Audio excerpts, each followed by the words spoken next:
in 5 days. Call today, 954-696-8330, and listen to testimonials about proper weight loss using the T. Ask about the opportunity to earn $50,000 by Christmas with a total Life Changes business opportunity. Call today, 954-696-8330, and change your life today. Talk 1470 WWNN Pompano Beach, Boca Raton, Miami, Fort Lauderdale. The opinions expressed on the following sponsored program are strictly those of the host, guests, and callers, and not necessarily those of this station, its staff, management, or sponsors. Good morning. I'm Raquel the Bell on the one and only WWNN 1470.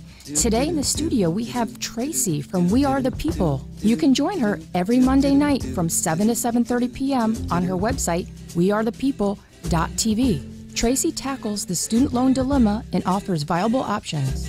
And now, here's Tracy.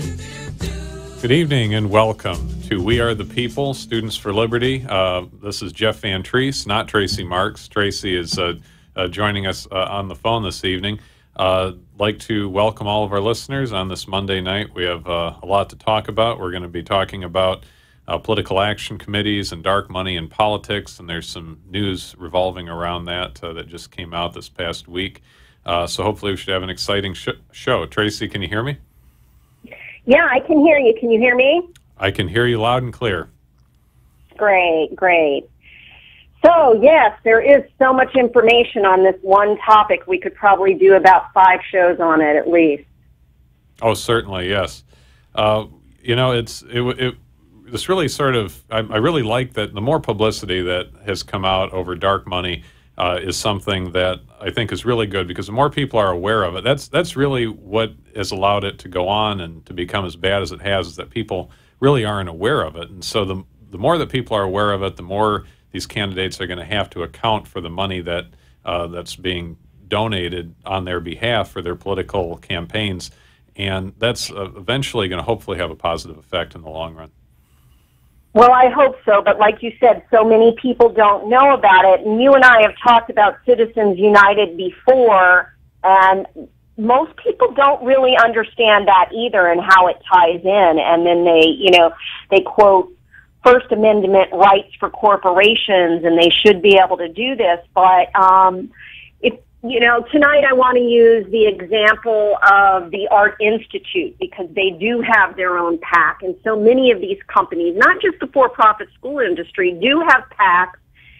And it's staggering the amount of money that goes through there. And what I didn't realize when I first started looking into this, that there's several different types of PACs. You've got your PACs, your super PACs, your leadership PACs, and your foreign connected PACs, all which are putting money into our political system. I think that absolutely is very disconcerting, considering that there's so many, like you said, different varieties of PACs, that it becomes very difficult to follow what's going on. Of course, we don't like any of them, no matter what variety they come in, but it's really so complicated, it's hard for the average citizen to really follow what's going on. And that's part of the issue, too, is that this sort of, in some ways, encourages voter disenfranchisement to the extent that voters, they just sort of throw up their hands and say, well, there's nothing, I have no effect on the political process. It's all ultimately determined by special interests and huge multinational corporations. I really have no say. But information is power, knowledge is power, and all we can do is get the word out at this point. We can't possibly outspend these special interests, but they're part of the power that they have is because they manage to operate in secret. Absolutely, and they operate right under the guise of a nonprofit entity as well. And, you can't really blame people for throwing up their hands. I mean, if you thought it was bad before with all this special money, it makes it so much worse. But I think the bottom line being, if you really get educated on Citizens United and we get the big money out of politics, that would make a huge difference. And I think it would empower the people, give them a little sense of we do actually have power over our government. And we do at this point. However, if we keep allowing this money into our political system, we will not for very much longer. I mean, it's gotten to a point where it's really scary.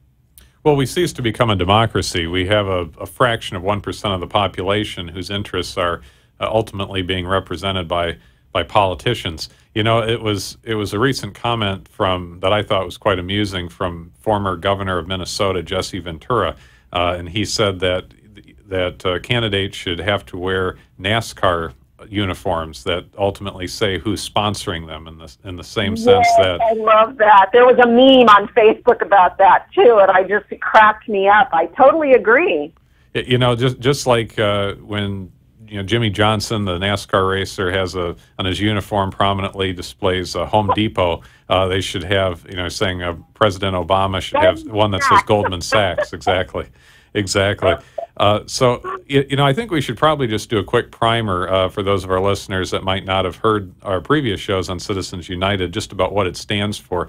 Citizens United was a Supreme Court decision in 2010 that ruled in a 5-4 split, very highly contested, controversial ruling from the Supreme Court that corporations are people under the Bill of Rights. That is, the Bill of Rights gives certain privileges and rights to people in the United States that are now being extended to corporations. These are pieces of paper, so to speak, but they have the same rights as people, and those rights include the right to free speech. And that corporations can speak, not just the people in corporations, but the corporation itself can speak. It's like it's a sentient being, so to speak, legally. And it also ruled that money is speech for purposes of the First Amendment, that giving money is the same thing as speaking. And so since corporations are people, and when they're giving money, they're speaking, it would be a violation of the First Amendment to restrict their ability to give money to candidates, because that's a person that's speaking. So it's the same thing as, somebody that's writing, an editorial in a newspaper. Telling them that they can't write that editorial is the same thing as telling a corporation that it can't give money to a political candidate. That, of course, is an outrageous ruling that the Supreme Court reached at that point, and ultimately has now paved the way for just monumental influence of special interests over the political process. So I think we just had to reintroduce that for purposes of establishing a point of reference before we go into the recent news stories. Okay, now, before we do that also, why don't you, people are confused about this. Why do you think they're confused about this, about what Citizens United is, and why they stick up for it, not knowing what this really says? Because Citizens United was, in essence, two different things, correct? Well, Citizens United, it's an organization. In fact, even the name, Citizens United, it sounds like such a benign name for an organization that appears to have interests that would be totally legitimate. But that's part of the secret that's going on, is that these corporate entities, they're actually not identifying who they are, because if they did, then their motivations would be transparent. Well, they can't have that, so they have to be operating in secret by establishing these amorphous, benign-sounding organizations like Citizens United, or Americans for Freedom Partners, or Americans for X, Y, and Z, whatever the case may be. These sound like they're totally benign organizations, but in reality, they're really just looking after the interests of a very small percentage of the population, less than 0.1% ultimately. With respect to your question, perhaps why they're confused is that people, this is a freedom of speech issue, and so if you're in favor of people speaking, being able to speak freely, well, then you would be in favor of expanding those rights. But here, it really is just a way to allow, like we said earlier, to allow for the whole political system to be essentially open to bribery on a very, very wide scale.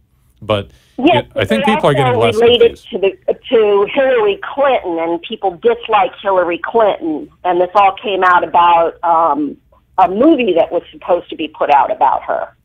Well, it actually came out originally from a movie that was made about John Kerry, and there might have been some angle there with Hillary, but it had to do with Fahrenheit 9/11, which was a Michael Moore movie made, I think it was in 2004.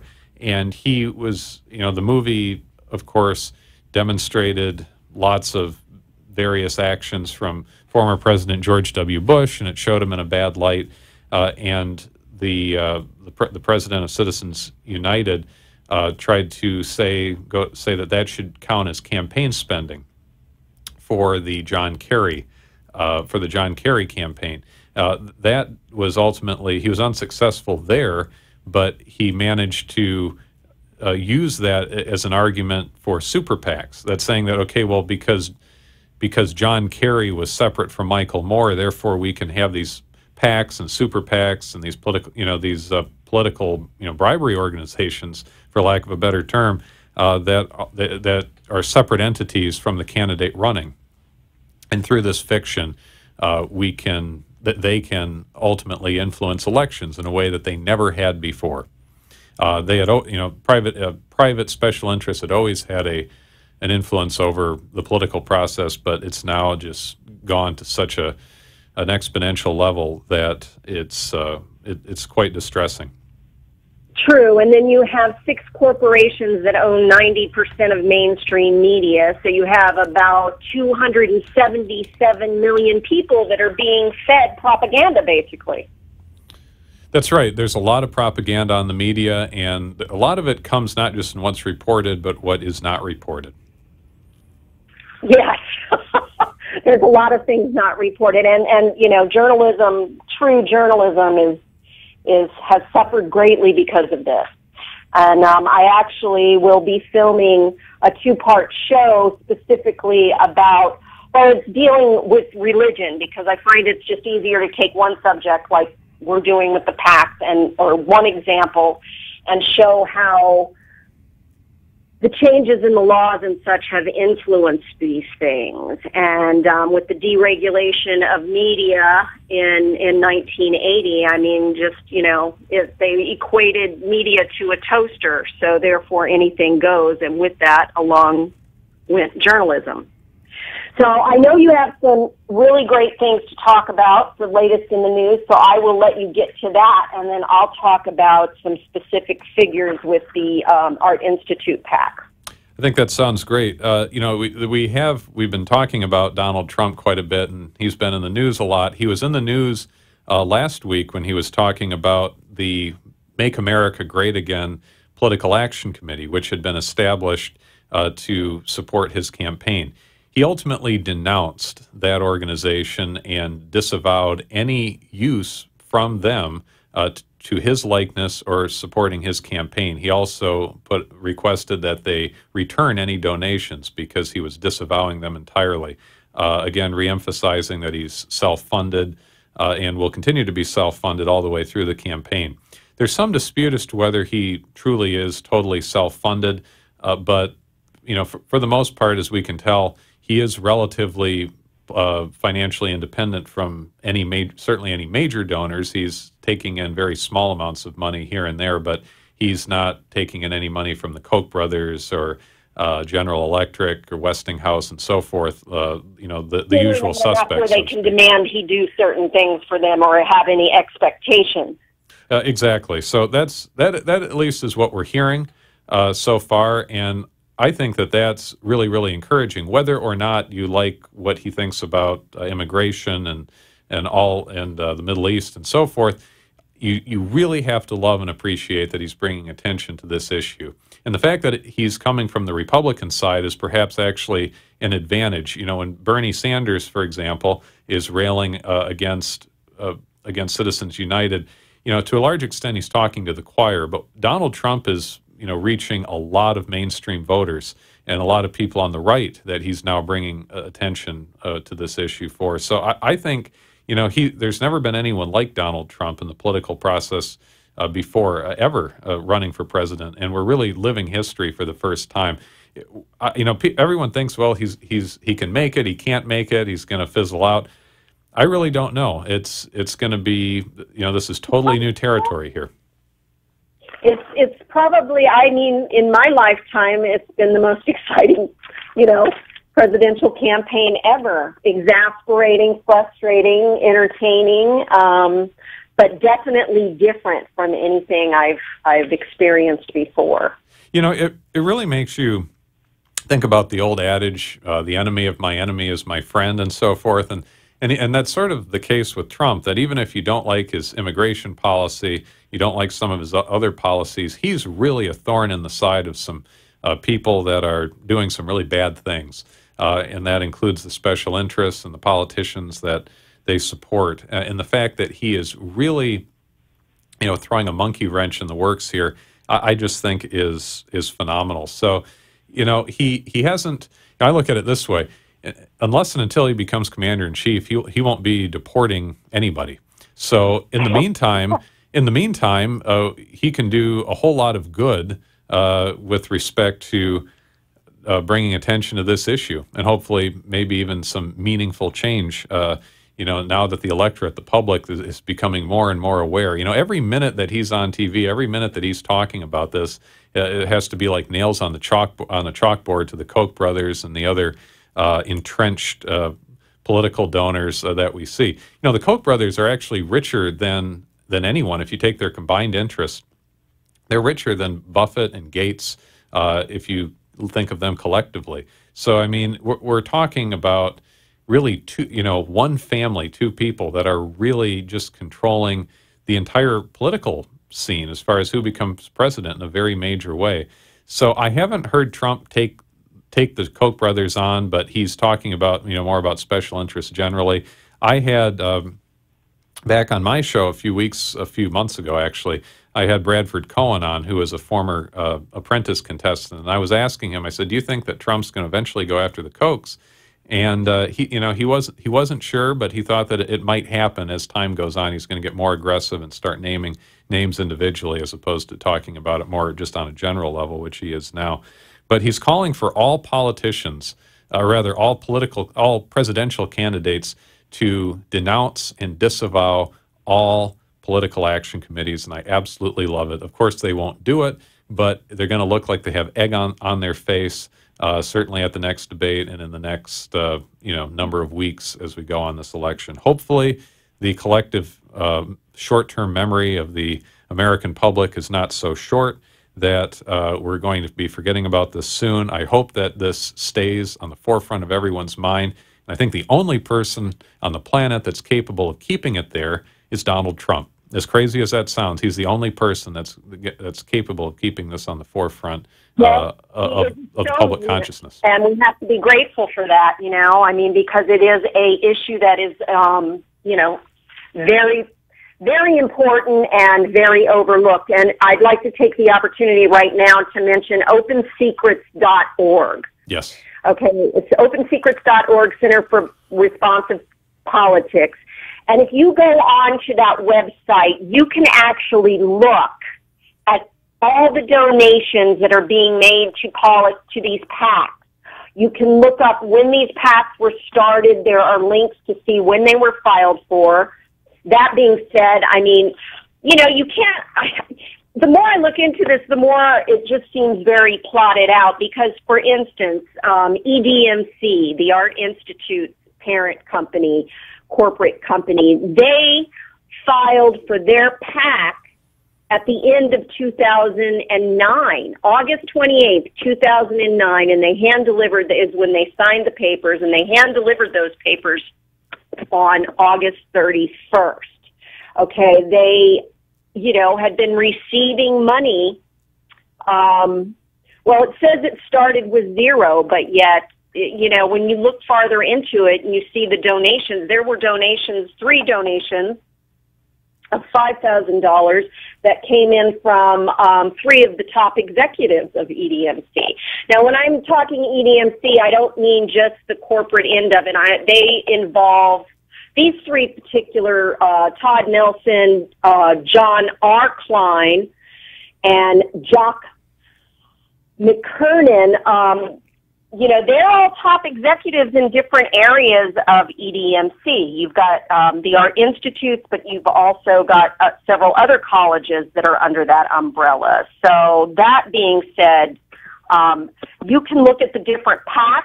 You can learn what a leadership PAC is.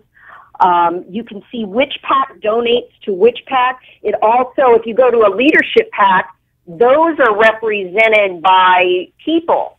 It doesn't have their name on it when you see it and look at it, but they ultimately, that money goes to them in different ways, and it is for specific politicians. Even there, I just have to interrupt you real quick. It's the leadership pact. It gets back to what I was saying earlier about having these deceptive names like Freedom Partners. Are you against? If you're against Freedom Partners, are you against freedom? Are you against leadership, and so forth? I mean, these pacts have absolutely nothing to do with quote unquote leadership. Right. Exactly. And they do. I mean, you've got, but then, they also have the top 20 PAC contributors to candidates. Right now, for 2015 and 16, you've got Honeywell International, Lockheed Martin, AT&T, Northrop, Credit Union National, Blue Cross and Blue Shield, and oh my God, their service sucks, and they get away with it because they donate so much money.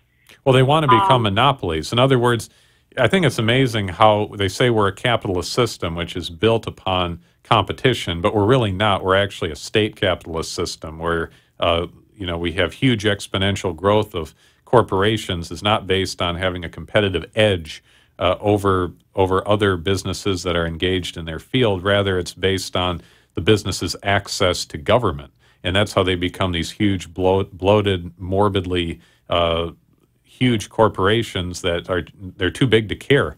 They're also too big to fail, but they're too big to care because they have no competition. You mentioned how the service is so bad. Yeah, they have no competition. It's ridiculous. Or they might have one or two competitors. The more likely your competition is gone. Exactly. It's creation of monopolies and oligopolies, which is a small amount of huge businesses that corner an entire market. And that's ultimately a form of government largesse and corporate welfare, which, that's really the name of the game. If we had a true market-based, open market capitalist system, nothing would ever be too big to fail because there would be competition. It's only in an uncompetitive market that you have entities that are too big to fail. And by the way, speaking of that, our financial institutions have gotten bigger since 2008. And in fact, if we ever had another crash like we did then, there would have to be another bailout, except it would be an even bigger bailout. So we're, and I think it's just amazing. What's that? Yeah, go ahead, Tracy. I was just going to say, we can't afford to bail them out anymore. And ultimately it's a sort of a catch-22. The economy goes under if you don't bail them out, but if you do bail them out, then you're encouraging moral hazard. I always say I'm more interested in the of why the bailout is necessary than the actual bailout itself. And it looks like now, if we had another crash, there would definitely have to be another bailout. And these are the organizations that fight against competitive enterprise that actually have organizations called the Institute for Competitive Enterprise, the very thing that they fight against. So it's really a sort of a linguistics language issue going on here, where people can't even identify these organizations, what they stand for, because in some cases their name indicates something that's the opposite of what they stand for, and that's what allows for this dark money to just proliferate, the way that it has. You have to look at it. In federal elections, political action committees do have to disclose their donors, but they only have to do so on a monthly or quarterly basis. So this allows for a huge influx of capital donations coming into the candidates, the super PACs, right before the election at the very end, for which there's going to be no disclosure and the voters will never hear about. With respect to the 501c3s that you mentioned earlier, the nonprofits, C4 and C6s, actually, right. Not the 3s. Well, I think it's also important to note that they never have to disclose their donors ever. They can't be political organizations. In other words, they can't advocate for particular candidates. but they can take issues on positions, on political positions, and ultimately they're still just shell corporations for the candidates that they support. And they never, I mean, that money could be coming from anywhere. That money could be coming from the Middle East. That money could be coming from organizations that have ties to terrorism. You'd never know, because they never have to disclose this information. And this is really scary stuff when you think about it, where, you know, both domestic and international billionaires, quite frankly, have the ability to bribe politicians. And through the propaganda campaign, for which the media is an accomplice, nobody knows what's going on. That's true. Yeah. I mean, it's they only have up to 2013 mostly updated for OpenSecrets.org, but just going there to see what is going on, and they actually they are actually a 501c3. Okay, but 501c3s are very different from you can get a tax deduction for a 501c3, but there's 27 different types, 27 or 29 different types of tax-free organizations, and the C4s and the C6s are the one where you find that dark money all the time. It's really scary stuff, and you know, I seriously ask our fellow progressives to you know, to rethink their dismissal of Trump. Even if you don't like his policies, he's bringing a lot of attention to this issue, and you just have to love it. I love the fact that this is probably going to be brought up at the next debate, and I hope that as long as he's in it, he'll keep railing on this issue, because I just don't think there's anyone else that can do it but him. I agree with you on that point for sure. But also, just as a side note, so far for the 2016 election, foreign connected PACs have already brought in $4,733,123. Out of that, and what I like about this site is it breaks it down into how much goes to Democrats and how much goes to Republicans. So the Democrats are going to be receiving $1,575,415, whereas the Republicans so far have received $3,157,708. Pretty staggering stuff. I don't know if you can hear it on the phone, Tracy, but they're playing us out. Are they already? Yes. All right, let's continue this next week. Are you game? Yeah, absolutely. All right. We'll see you all next week. Thank you for joining us. Jeff, thank you for being my host. Thanks for being here, Tracy. Have a great night, everyone. I said, hey, Joe, take a walk on the wild side. You have been listening to We Are the People with social advocate Tracy Marks, who every week bring to the light the needs and changes in our current system. Tune in every Monday night at 7 p.m. on WeAreThePeople.tv and participate in the conversation in the chat room or call 888-565-1470. Tune in next Monday for more information and facts, and stay aware of your surroundings and challenges at all times.